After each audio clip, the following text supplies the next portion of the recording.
हमारे भारत देश में कई ऐसे महापुरुष जन्मे जिन्होंने पूरे विश्व में भारत का सर गर्व से ऊंचा किया और उन्हीं में से एक इसी मिट्टी में जन्मे जिन्हें हम भारत रत्न, संविधान के जनक और दलितों और पिछड़ों के मसीहा के रूप में जानते हैं, जिनका नाम बाबा साहब डॉक्टर भीमराव अंबेडकर है।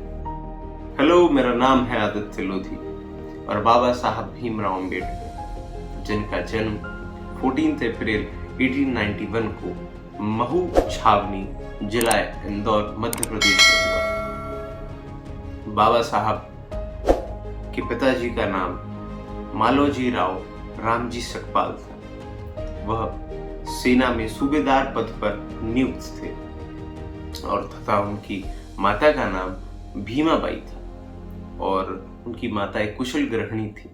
बाबा साहब हिंदू महार जाति से संबंध रखते थे, जो कि तब अछूत कही जाती थी, और उनके बचपन का नाम भीवा था।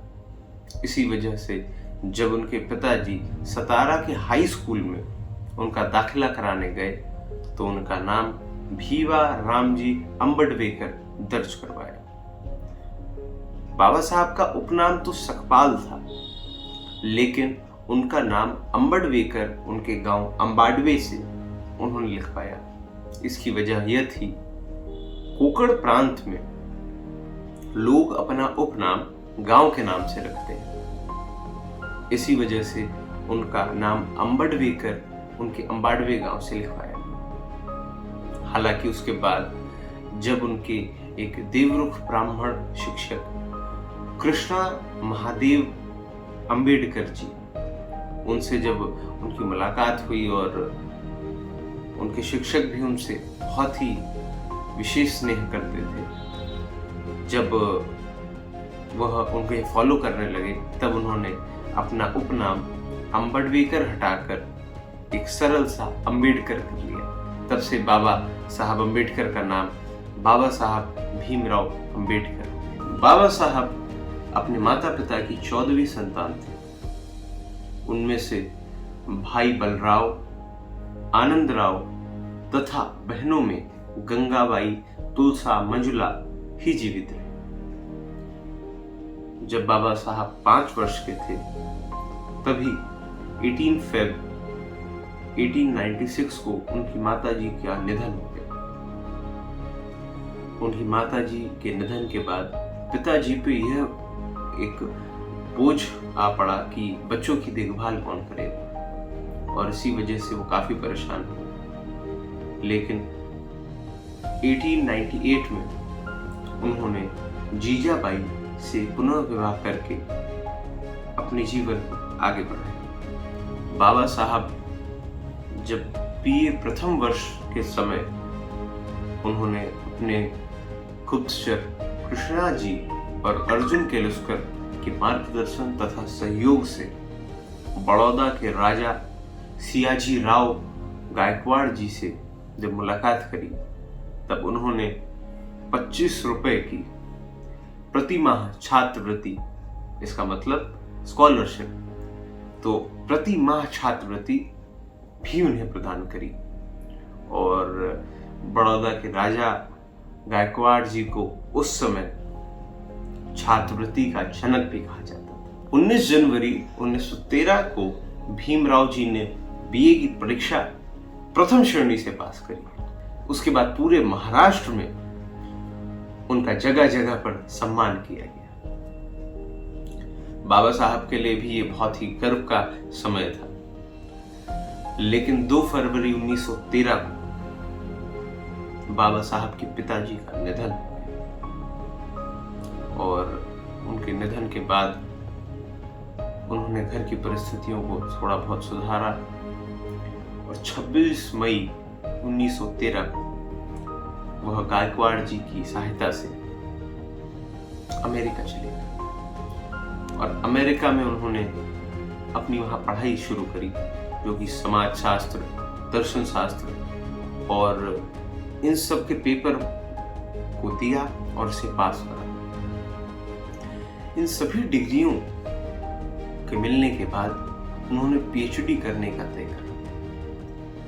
बाबा साहब ने 1916 में पीएचडी करी और इनकी शोध को evolution of provisional finance of British India नामक पुस्तक में भी प्रकाशित की गई।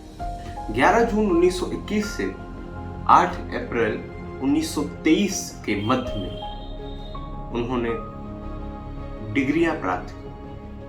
उसके बाद बाबा साहब भारत लौट आए और बंबई हाई कोर्ट में वह प्रैक्टिस करने लगे। लेकिन उस समय छुआछूत इतने चरम पर था कि उनके पास किसी भी तरीके का केस नहीं आता था, जिससे उन्हें घर परिवार चलाने में बहुत ही दिक्कत हो रही थी और आर्थिक तंगी उनकी इतनी ज्यादा बढ़ गई थी कि अब उन्हें लग रहा था मुझे कुछ और काम ढूंढना पड़ेगा। लेकिन उसी बीच में एक सेठ बाबा साहब के पास दौड़ते हुए आता है और वह कहता है, वकील साहब, आप जो मांगोगे मैं वो आपको देने के लिए तैयार हूं, बस मेरे बेटे की फांसी की सजा रुकवा दीजिए। बाबा साहब ने उनके कागज पढ़े और उस सेठ ने बताया, मैं सभी वकीलों को दिखा चुका हूं, लेकिन उन्होंने कहा इसमें कुछ नहीं हो सकता और अगर आप इसे रुकवा देते हैं तो मैं मुंह मांगी कीमत आपको दूंगा। बाबा साहब ने वह केस पूरा रीड करा और उसके बाद उन्होंने कहा, ठीक है, आपका बेटा बच जाएगा। और उसके बाद वह कोर्ट में अपना बहस उन्होंने करी, लेकिन उनके बेटे को फांसी की सजा हो चुकी थी। अब जिस दिन सभी लोग वहां पहुंच चुके थे और जैसा कि फंदे पर उनका बेटा पहुंचा, सेठ जी भी वहीं खड़े थे, तभी बाबा साहब पहुंचे और वो वहां पे खड़े होके सब देख रहे थे क्या हो रहा है। और उनके वहां देखते ही देखते जब जल्लाद ने सेठ के बेटे के गले में फांसी का फंदा डाला, तभी बाबा साहब ने कहा कि रुक जाओ और उन्होंने दलील देते हुए कहा, सेठ के बेटे को फांसी की सजा लिखी गई है, मृत्युदंड नहीं, और फांसी हो चुकी है, तो किस आधार पे आप उन्हें मृत्युदंड दे रहे हैं। यह दलील देते हुए जब उन्होंने यह बात कही तो सभी लोग वहां पे बिल्कुल हैरान रह गए और यह तर्क जो उन्होंने दिया, उसके बाद सेठ का बेटा बच गया और उसे मृत्युदंड की सजा नहीं हुई। उसी दिन के बाद बाबा साहब को लोग जानने लगे और उन्होंने एक चीज साबित करी कि काबिलियत व्यक्ति में होती है और बाकी सभी चीजें सिर्फ हमारा मन भटकाने के लिए इस समाज में रखी गई।